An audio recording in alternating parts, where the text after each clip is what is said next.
Hey guys, and welcome back to Real Topics. Today we are going to be talking about colorism, also known as shadeism. And for those of you who may not understand what it is, I'm going to break it down for you. Colorism is the prejudice or discrimination against those with a darker skin tone. Now, this is sometimes within their community and also outside of their community. It can also be described as discrimination by which those of a lighter skin tone are more favorable in the eyes of the public. Tons of economic research finds that lighter skinned African Americans and lighter skinned Latinos are paid at higher salaries by nearly $5,000 per year. They also are viewed as more hireable and receive less harsher prison sentences and even shorter prison sentences. Now, this also applies to the death penalty. Darker skinned people receive the death penalty twice as much as lighter skinned people. Wow. This is absolutely crazy. It is. Absolutely, but this is something that's real and it affects the entire world. Yes, it I does. had also found out that in India, the skin cream Unilever had outsold Coca-Cola products in 2013, amounting in nearly $500 million that year in sales. Mexican American women have been reported to have mercury poison due to skin bleaching products. Now, this is highly dangerous. Okay, you can receive kidney damage, muscle weakness, headaches, dizziness, and the list just goes on and on. Wow. In Korea, darker skin women in particular are viewed as less attractive, also have been associated with being poor. Wow. So we know that this is an issue that affects the entire world. Yes, it's not just a black thing, Mm-hmm. although we know, how we experience it. And the actress Lupita had even stated that she used to pray for the miracle of just growing up with white skin. Wow. Or waking up one day with white skin. So with this affecting the entire world, guys, like, where do we go from here? What do we do? Well, I believe that the one thing that we have to do is focus on changing the way that we look at each other. That's one of the most important things. I know growing up, it was a kind of inside classism, especially where I grew up, where the lighter skinned children were considered to be better. Almost, it was like a tiered kind of inward racism that we had, that if you were light, you were considered to be better, you had better hair. If you were a darker child, then you were often teased. I can remember growing up always being told, oh, you're pretty for a dark-skinned girl. Which is an absolute insult. Don't ever say that to a dark-skinned girl, okay? Don't even say that to a light-skinned girl, okay? I know. And it's something that within our communities, sometimes it's done and we don't even realize we're doing it. I mean, I come from a multi-shaded family, and because my mother is Creole, she's light. So I was automatically assumed when I was born to be light, although I took on more of my father's features, and then I was the dark child of the house. So it's difficult when you have those images, even if they're not constantly being taunted with it, you still can feel that there's something different about you just due to the color of your skin. Absolutely, and I can remember growing up hearing the children say, if you're light, you're all right. If you're brown, stick around. But black. If you are black, Get back. stay back. All right? And it was so hurtful, but it was real. So we know that this is obviously an issue in the black community, but what about just around the world? What are other people feeling? It's not just in the black community, it's in other communities. It's in the Mexican communities, because you have some Mexicans who are lighter or darker. You have Asians who are lighter, darker, Puerto Rican and lighter, darker. And in everybody's community, the one through line that goes through all of them is that the lighter color, the lighter, whatever race you're in, the lighter color is treated better. Yeah. Some of them are more affluent. Some of them have better education, better jobs. They have more stuff because people perceive them to be better because they're white. I shouldn't say white, because they're lighter. Right. And it's such an epidemic because there has been slavery all over the world in some capacity. And when you start mixing, everybody's melon changed, and because of that changes, even back then, the darker ones were looked at as they were less than, and the lighter ones were more than. Yes, as we know in Korea, as I stated earlier, dark skin is associated with working in the fields. All of this predates USA slavery. Yes, this it does. is this is something that is affecting everyone. Exactly. And so what about your experience, Felicia? Have you ever felt some type of way about being a dark-skinned person? I've never experienced colorism personally.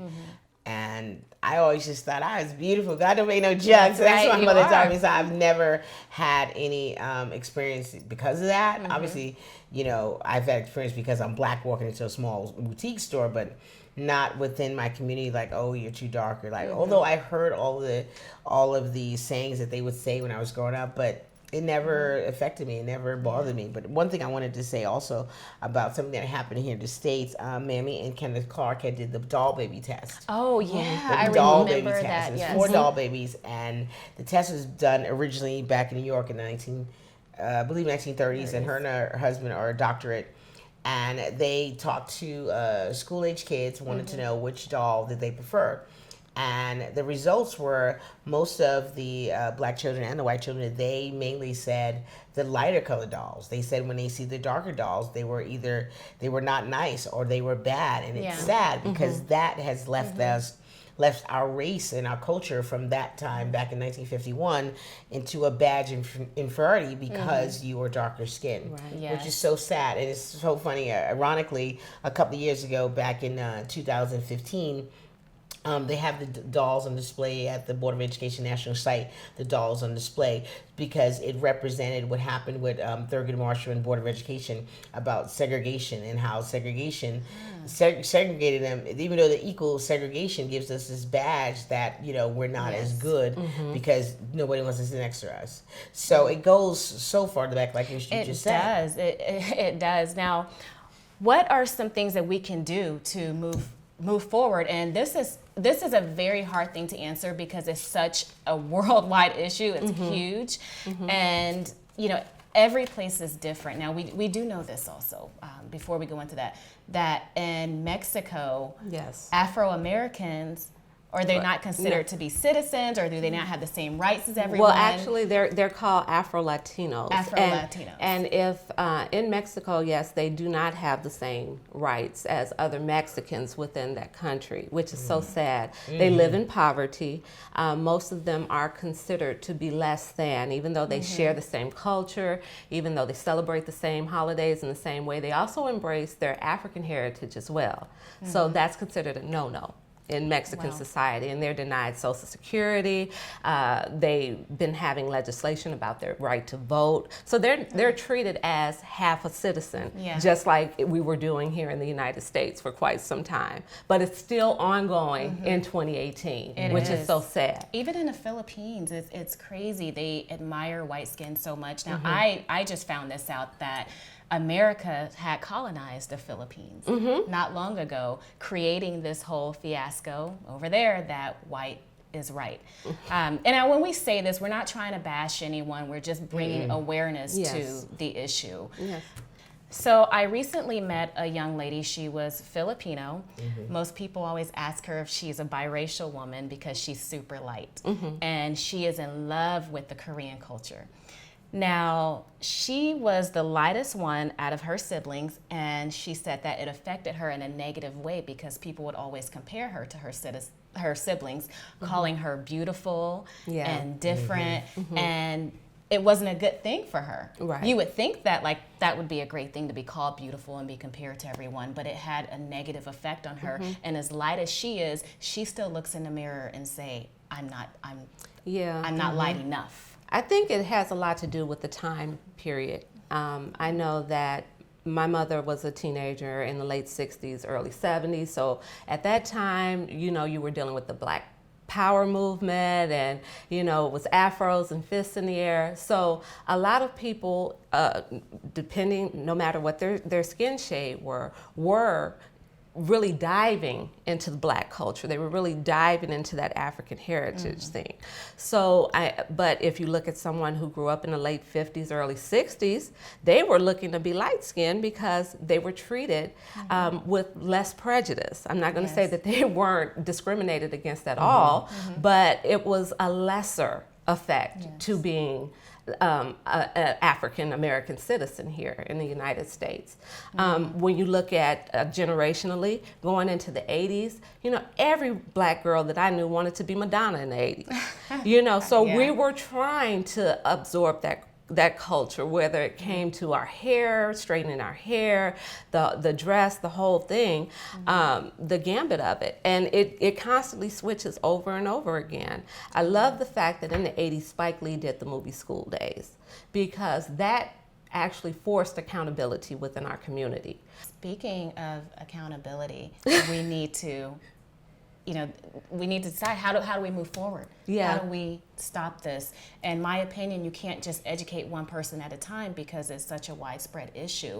I even read that this should be turned into a legal issue. If people aren't getting paid proper salaries, if they're not being hired, if they're being discriminated against, that this is a legal issue. I agree. I agree also. What should we do about that? Like, what do you think we should do? Well, you know what? It starts in your home. Everybody says, what can we do? What can we do? It starts in your home. We have to have conversation with our children. Now, everybody who is a non-white, yes, we have to have that minority talk with our children to let them, make them understand what's going to happen. So what do? Do you wait till something happens before you explain to your child why they're different, or do you start right from the top? You know, you got to have the black early, talk. and you then have to you start also early have to because start with you have to teach them about their hair too. When it comes to the black culture, it's not just about dark skin, it's not about light skin either. It's also about the hair. Exactly. That's another thing. So what are some of your thoughts on how we could move forward? Well, like I said, accountability is number one. We have to take responsibility for the way that we talk to each other and we treat each other. I mean, even sometimes it's done subconsciously, where you may think, oh, you know, this person, she's so pretty, her skin is so pretty because she's darker, instead of just saying she has pretty skin. I believe that we have to be mindful just of our own selves and our own, because sometimes it is actually inbred in us because of childhood experiences to automatically think that way. So if you like that dark-skinned man or that dark-skinned woman, don't talk about how sexy they are. We know chocolate is already fine, all right? It looks good. Just say that's a handsome man, that's a handsome woman, and leave it at that. So that's all that we have for today, guys. Make sure you like, subscribe, and don't forget to leave your comments. We'll see you all next time. All right, bye-bye.